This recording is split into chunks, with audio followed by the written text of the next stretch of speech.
Hey, I'm Supats, lifelong solopreneur. Now living my life with only one passion to help solopreneurs to launch their digital products on fast track so that they can be profitable as fast as within 1 week, and they want to scale, they can join the membership. And as a bonus, I show them how they can sell their digital products all over the world using affiliates. Without further delay, let's get started. Welcome to New Beginning Inspiration for You podcast. And as you know, I always put emphasis on holistic business, holistic wellness, and it's you cannot just be successful only in one area. Just okay, of course, you need to generate revenue, but you need to take care of your mental health, emotional health, and all possible health, and also healing. And still, you should be leading to your audience and your prospects and clients. And today's guest, she is going to show you how you can do that. So, Brooke Garren, she is expert. She is expert in creating inclusive spaces for healing, learning, and leading. So, without further delay, let me invite Brooke. Brooke, stage is all yours. Let's get started. We want to know more about you, your journey. Yeah, absolutely. So I'm Brooke Garren. I'm the owner of Uniquely You Behavioral Health. We are a neurodivergent-affirming care practice in Illinois. And I am also the owner of Affirming Minds Coaching and Consulting. It's a one-woman show over there. And I focus on working with companies kind of on the topic that we'll be chatting a bit more about today. Okay, sure. So, who is your ideal client and what kind of transformation do you bring into their lives? Yeah, absolutely. So, at Uniquely You Behavioral Health, we serve neurodivergent individuals, specifically autistic folks, ADHDers, those with executive functioning challenges, and those who want affirming support without being told they're too much or they need to be fixed. With Affirming Minds Coaching and Consulting, my ideal client is an organization that is really ready to move beyond that surface level DEI initiatives and actually build systems that are inclusive from the inside out.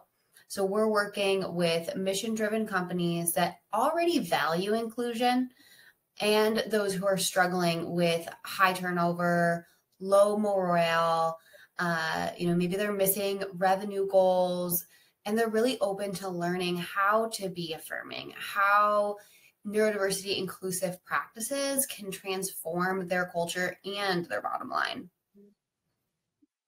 So I have two more questions for you. So what exactly is neurodiversity? Yeah, absolutely.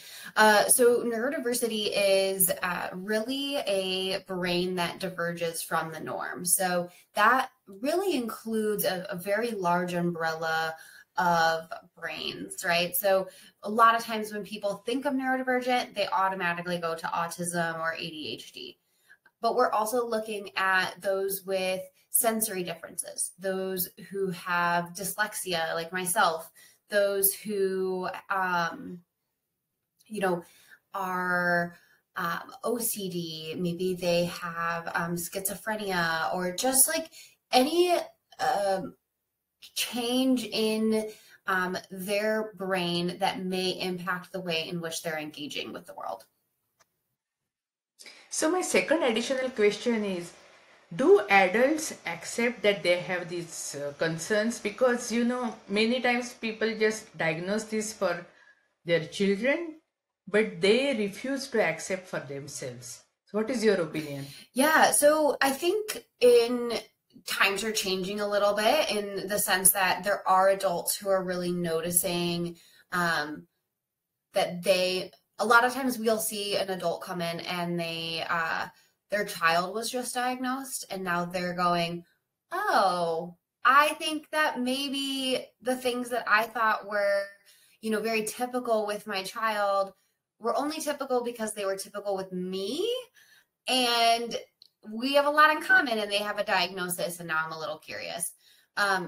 So I think that people are more willing. I also think that we see it a lot when, an adult gets maybe let go from positions for a very consistent theme, right? If it's an executive functioning issue, a lot of times that will, cause them to seek help because they're like, well, what is going on here? Why is this continuing to happen to me? And then we, oftentimes, discover some things that would be impacting them.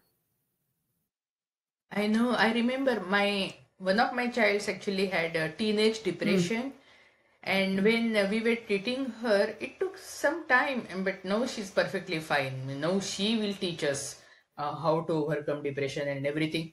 But when I was actually going through with her in her life, I realized that even I had all those concerns when I was growing up, when I was a teenager, but it was never diagnosed, and I never even shared with my parents, and I just tried to overcome on my own. And I was really a basket case, and I wish I had help that time, and it is so much needed. And even for yeah, as a grown up adult, yeah, you do need help, and I think you should go for help. That is surely Yes, true. absolutely. So, what challenges did you face early on and in starting your business, and how did you overcome them?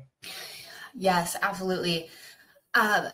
So some of my background, I am a first generation college student. So not only did I not necessarily have support going through that system, but I didn't have anybody at all for the job world, for interviews, let alone someone who could walk me through this journey or even speak to some of the struggles or questions that I might have, right? So I started my business as a neurodivergent woman, and there's so much that comes with that.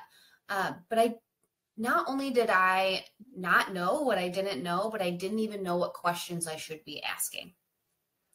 I would say that I still don't know, right? Like every day is a different version of my business. And so what I knew a year ago may or may not even be something that is applicable. I really feared replicating the burnout that I had experienced in other systems, and had to really battle some of that internalized ableism and executive functioning overwhelm, and be able to know like things have worked in other places or they haven't, or people are doing things in one way. That doesn't necessarily mean that that system is going to work for you. So I really think that the biggest thing that helped me to overcome that was building systems that actually matched how my brain worked and when my brain worked, and finding the community of really amazing neurodivergent entrepreneurs who also validated that I didn't need to follow the neurotypical playbook. So, I would like to ask you, so what is the biggest mistake you did, and what did you learn from it? Yeah. So I think as a business owner, entrepreneur, and as a neurodivergent person, we are a little susceptible to getting really excited about things. And I would say my biggest mistake was launching multiple service lines before I had really refined the plug and play model for the first one. I'm very passionate. I have a very strong vision.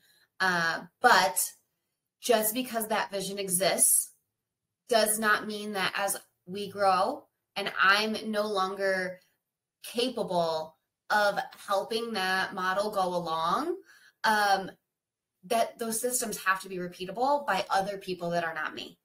And so I think the key lesson was really just run one thing really, really well and then expand.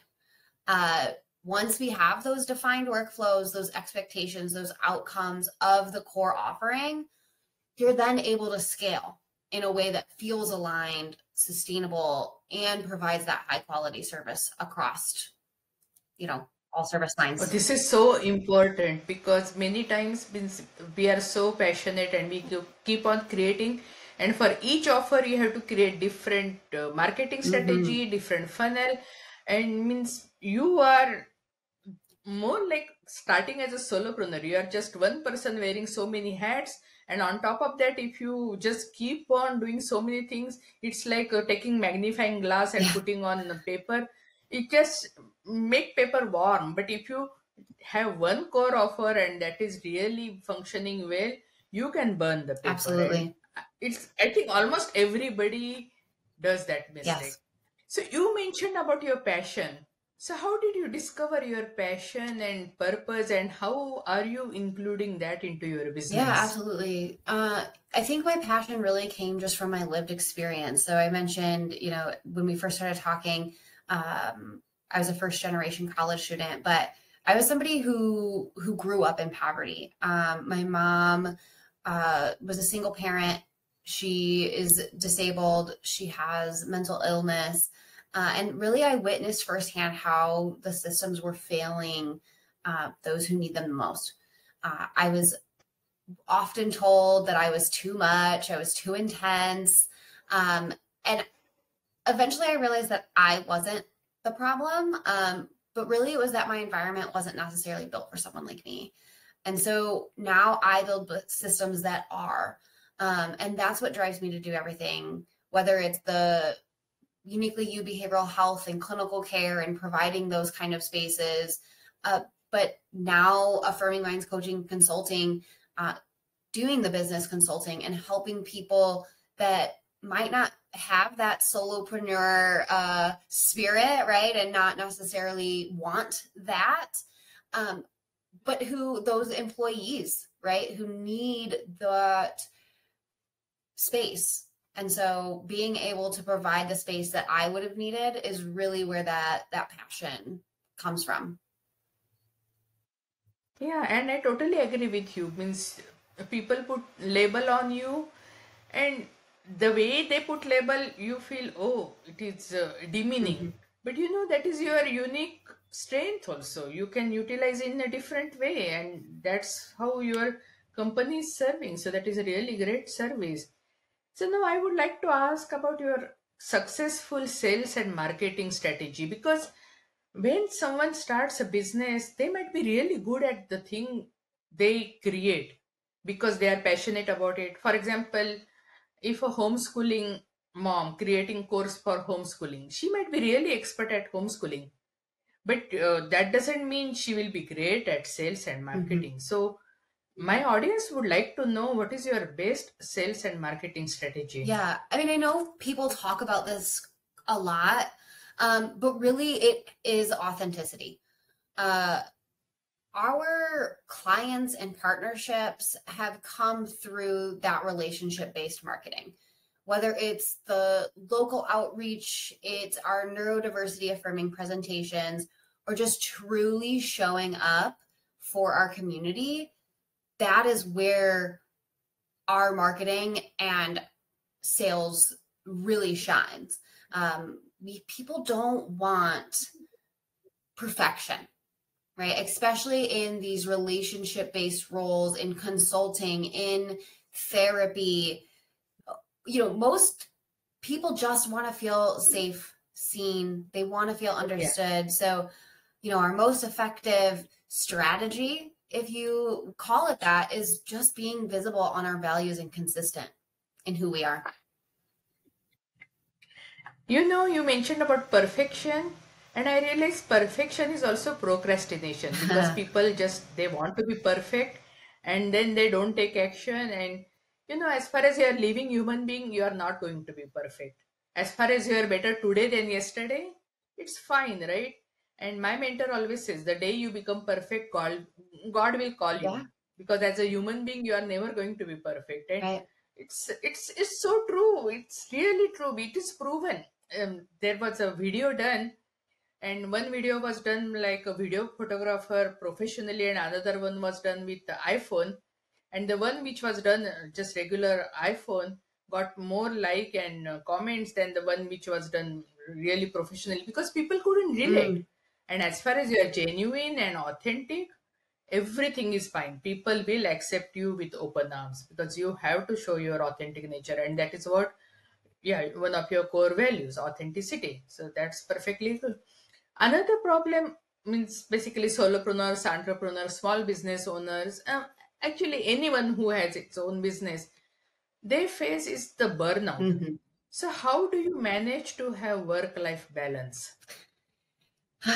Yeah, so I think two things have kind of been game changers for me in that realm is first, I've built a lot of automations, a lot of systems, so that I don't have to hold everything in my head. Whether it be a task, a reminder, a document, uh, quite literally reminding me to make sure that I schedule doctor's appointments, quite anything, right?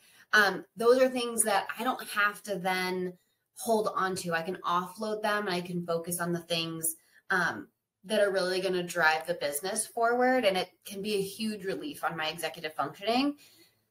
The second is just as important.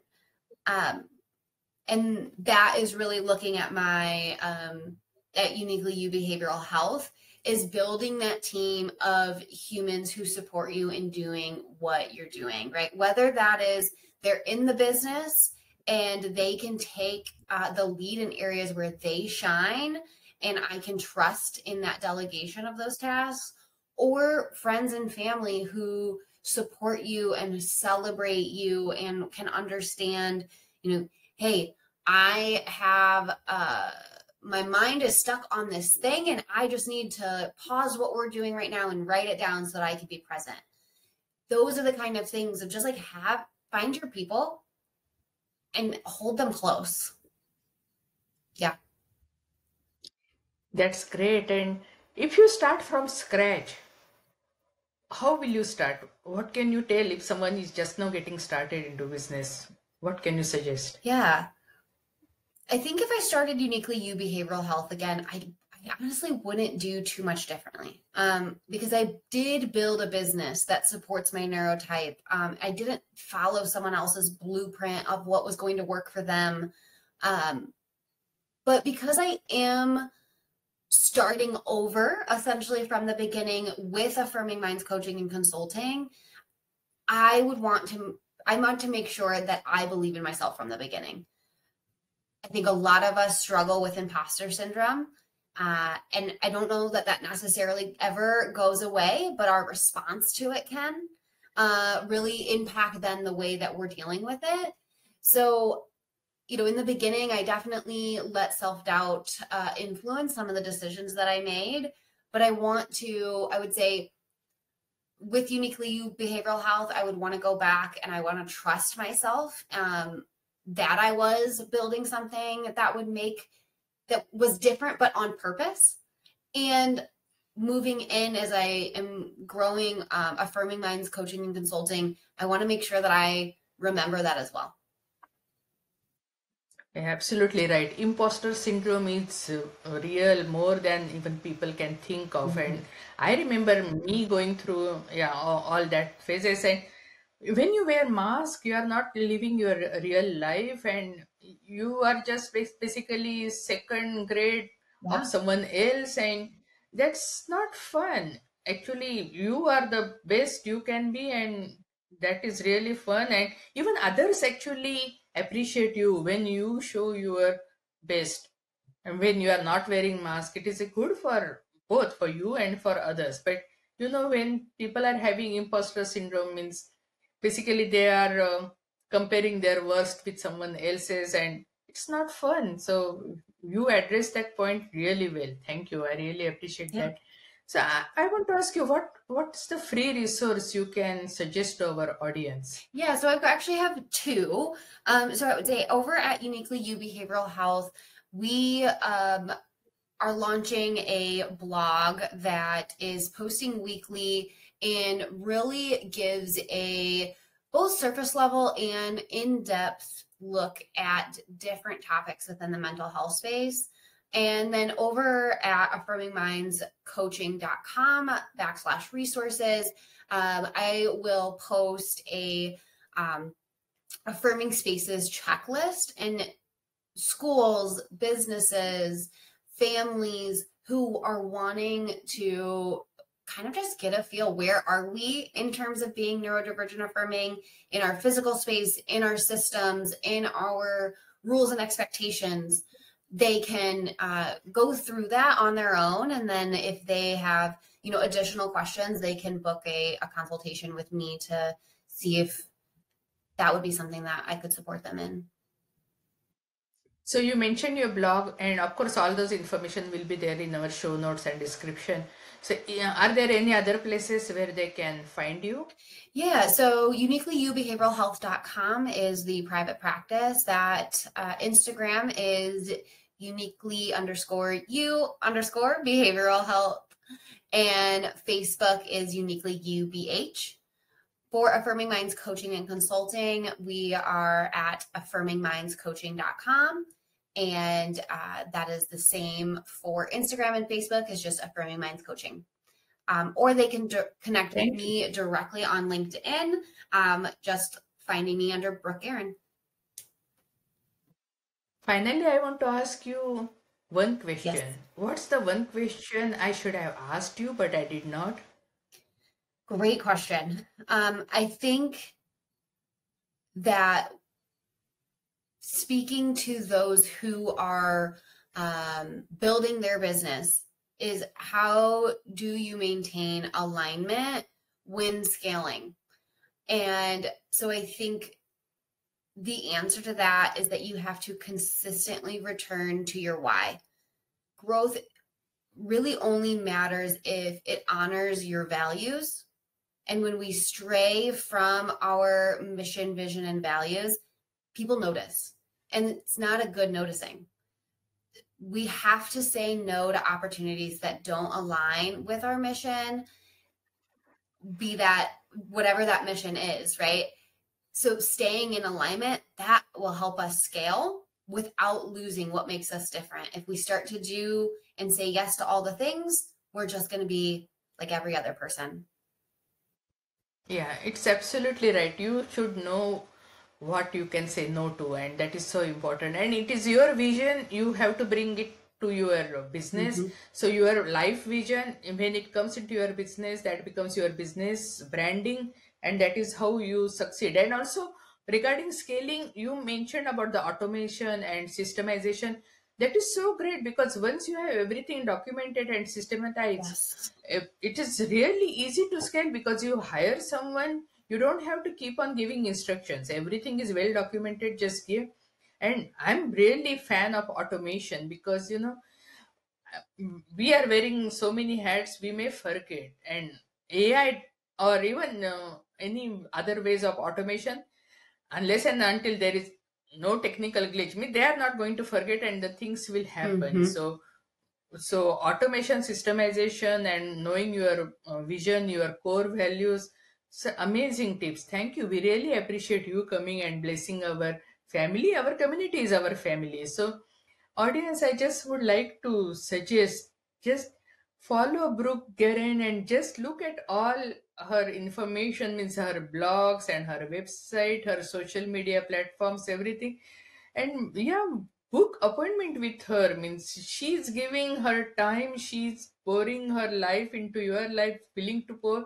So take advantage of it. And thank you, Brooke.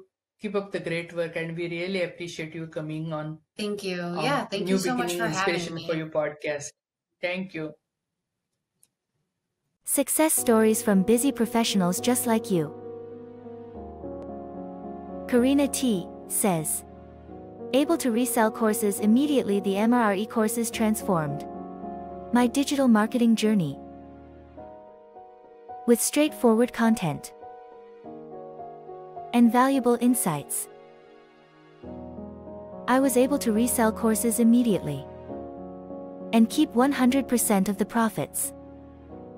Highly recommended for anyone starting an online digital business. Hey, thanks for joining us. We are blessed to have you as part of our community, and whatever way we can help you, serve you, let us know. Please subscribe and let us know how we can help you, what resources you want. We have lots of free resources and also free collaboration joint venture groups you can join and explode your business, because most solopreneurs quit their business before they launch their first products, and I don't want that to happen to you. And that's why we have special launch service where you can monetize your digitals and become profitable as fast as within 7 days. And if you want to scale your business, join our membership New Beginning Success Collaboration, where we'll provide you MRR and PLR products and collaborations so that you can scale your business with ease and effortlessly. And hey, if you want to sell your digitals all over the world, yes, we will provide you affiliates more than 200 countries. So everything is possible. Just live your dream, follow your dream, and whichever way we can help you, do let us know. Thank you and God bless you.